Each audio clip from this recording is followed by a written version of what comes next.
It's me వాసి. మనం అందరం పండుగల్లో మాట్లాడుకుని చాలా డౌన్గా అయిపోయింది కదా. సారీ, ఈరోజు అయితే మళ్ళీ మన పండుగల్లో మాట్లాడుకుని వచ్చేసేయండి. సడన్గా అయితే మా అత్తగారు ఫోన్ చేసి వాసవి మేము ఇంటికి వస్తున్నాం అన్నారు. ఏంటంటే మీరు ఇంటికి రావడం అంటే సడన్గా ఏమైంది అంటే, ఏం లేదమ్మా ఊరికనే చూడాలనిపిస్తుంది వస్తున్నాను. అదేంటది ఎప్పుడు లేని కొత్తగా ఇప్పుడు రావడం ఏంటంటే, మొన్న నువ్వు మీ మావయ్య గారికి ఫోన్ చేసావంట కదా అందుకనే వస్తున్నావు అన్నారు. ఆహా అదా మ్యాటరు, నేను ఇంకేదో అనుకున్నాలే అన్నాను.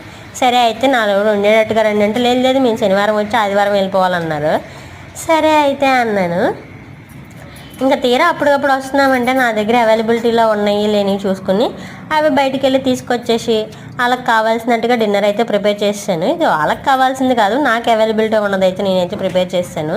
శనివారం కదా అని చెప్పి మా అత్తయ్య గారేమో ఎలాగో నైట్ టైం అన్నం తినరు, అందుకని చపాతీ అయితే చేసేసాను. మా మామయ్య గారి కోసం ఎగ్ కర్రీ ఇలా ప్రిపేర్ చేసి రెడీగా ఉంచాను.